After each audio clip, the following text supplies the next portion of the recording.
Hi viewers, welcome to Telugu వారట్. భారత మహిళల క్రికెట్ చరిత్రలో మొట్టమొదటిసారిగా ప్రపంచ కప్ గెలిచిన సందర్భంలో భారత కెప్టెన్ హర్మన్ ప్రీత్ కౌర్ ప్రదర్శించిన అపురూప గౌరవం యావత్ క్రీడా ప్రపంచాన్ని కదిలించింది.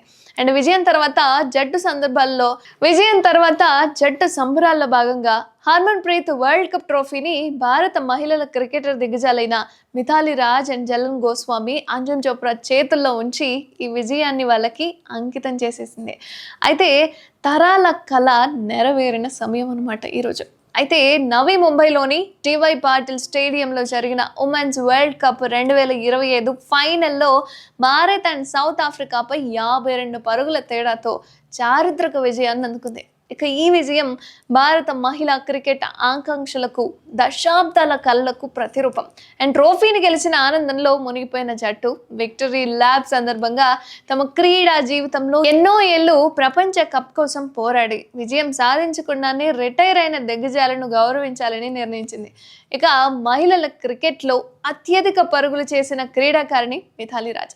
2 దశాబ్దాల సుదీర్ఘ కెరీర్లో ఆమె 2 ప్రపంచ కప్ ఫైనల్స్ వరకు జట్టును నడిపించిన కప్పు గెలవలేకపోయింది. ఇక జలన్ గోస్వామి వన్డేలో అత్యధిక వికెట్లు తీసిన బౌలర్. అండ్ మిథాలీతో కలిసి ఈమె కూడా భారత క్రికెట్ను అంతర్జాతీయ స్థాయికి తీసుకెళ్లడంలో కీలక పాత్ర పోషించిందనే చెప్పుకోవాలి. ఇక అంజుమ్ చోప్రా భారత జట్టు మాజీ కెప్టెన్. తను భారత క్రికెట్కు గొప్ప పునాది వేసిన తొలితరం ఆటగాల్లో ఈమె కూడా ఒకరు. అయితే ఈ ముగ్గురు దిగ్గజాల సమక్షంలో హర్మన్ ప్రీత్ కౌర్ నేతృత్వంలోని భారత జట్టు వారికి ట్రోఫీని అందించింది. ఇక ట్రోఫీని మిథాలీ రాజ్, జలన్ గోస్వామి, అంజుమ్ చోప్రా చేతుల్లో ఉంచగానే స్టేడియం మొత్తం కూడా చప్పట్లతో దద్దరిల్లిపోయింది. ఇక ఈ క్రమంలో జలన్ గోస్వామి కన్నీళ్లు ఆపుకోలేకపోయారు. హర్మన్ ప్రీత్ను ఆలింగనం చేసుకొని తన కలను నెరవేర్చినందుకు కృతజ్ఞతలు తెలిపారు. ఇక ఎన్నో ఏళ్లుగా తాము దీనికోసం కష్టపడ్డాము అని, ఆ ట్రోఫీని పట్టుకోవడం ఆమెకు చిన్నపిల్ల లాంటి ఆనందాన్ని ఇచ్చింది అని చెప్పొచ్చారు. ఇక మిథాలీ రాజ్ ఎప్పుడు మాటలు తక్కువగా మాట్లాడే వ్యక్తి. కానీ ఆ క్షణాన ఆమె కళ్ళల్లో ఆనందం, ఉద్వేగం ఇంకా అద్భుతంగా కనిపించేస్తున్నాయి. ఆమె కేవలం thank you, I'm so happy అని మాత్రమే చెప్పగలిగారు. ఆ మాటల్లో దశాబ్దాల నిరీక్షణ కనిపించింది. ఇక హర్మన్ ప్రీత్ కౌర్ మాట్లాడుతూ, జలన్ది నాకెప్పుడు పెద్ద సపోర్ట్.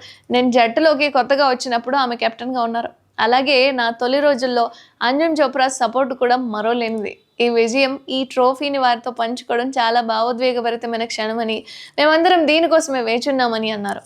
అండ్ ఈ దృశ్యం అనేది భారత పురుషుల క్రికెట్ ప్రపంచ కప్ 2011 విజయాన్ని గుర్తు చేసింది.